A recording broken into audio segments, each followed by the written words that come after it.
Chip chip cheerio, my name is Real, and do you know what time it is? Well, it's time not to talk about number talks or maths, because this week I want to share with you some tips that I have to help you survive the cold and the flu season that is so nasty upon us. So today I'm going to share some things that you can use in the classroom to help you stay healthy so you can keep on teaching on.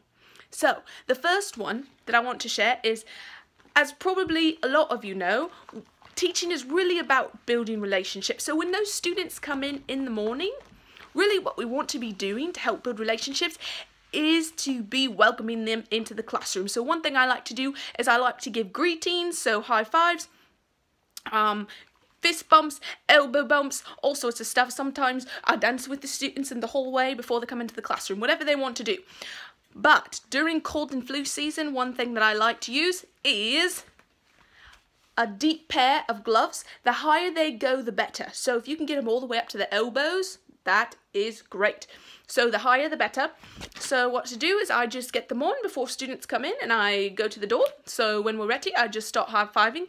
Good morning, good morning, good morning. Oh, good morning, good morning.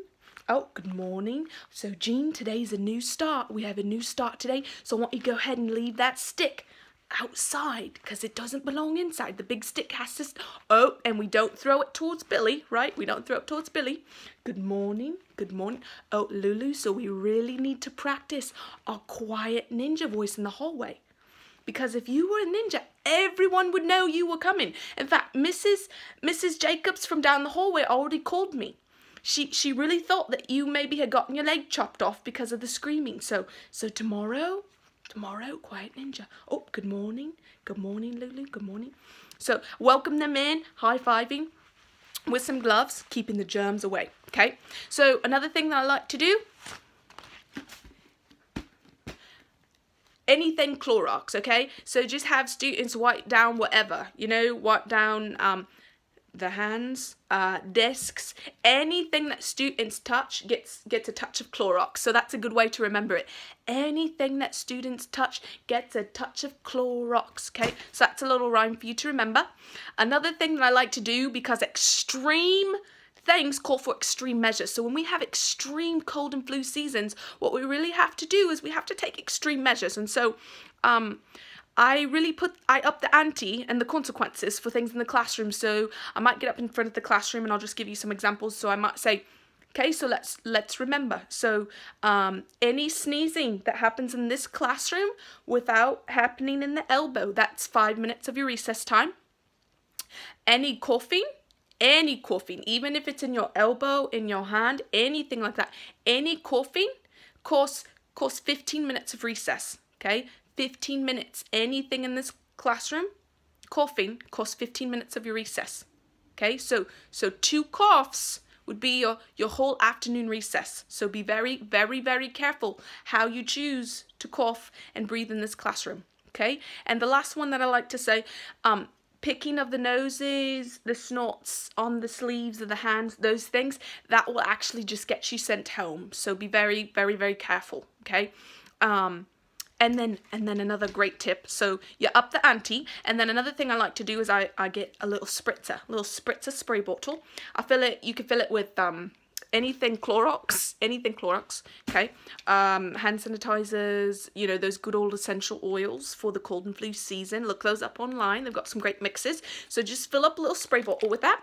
And what I like to do is you can use this to your own advantage. So for example, if it's reading time, I just kind of go around the classroom, really taking notices, you know, if, you know, students keeping in those coughs, so they don't have to miss recess time. If you really notice students struggling, those are definitely areas that you want to spray down. So, you know, during reading time, it might be like, ooh, so we've got I'm just spraying some calm down spray, just to help you read quietly. So remember that, okay, so the sneeze right there, that's five more minutes of your recess, okay? And then just, I'm going to put some more calm down spray in that area especially, okay, to help you calm down. Students having a little bit of a hard day, happy spray. Okay, so just spraying some happy spray all around the classroom, because you don't really want to pinpoint those students that maybe are ill, right? We don't want to point them out, so just all around the classroom, all those areas, calm down, happy spray, whatever you want to use it for, just just spray generously, very generously.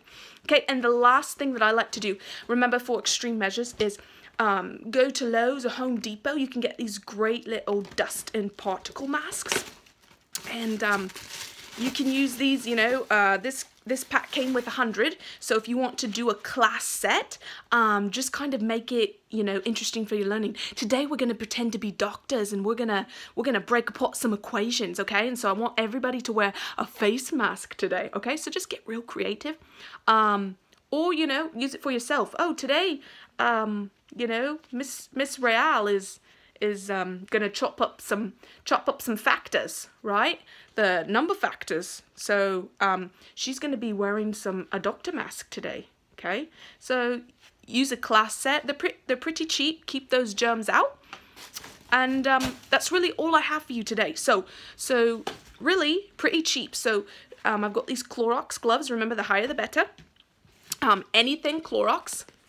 And remember, anything students touch gets a touch of Clorox.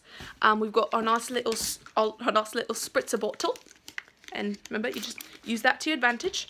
And that's all I have for you. So I hope that these were helpful and that they will help you survive the flu season so that you can keep on teaching on. Next time, I would like to share with you some tips about what I like to do if I maybe see students outside of school. Tips that you can use. Tune in next time. And as always, chip chip, cheerio.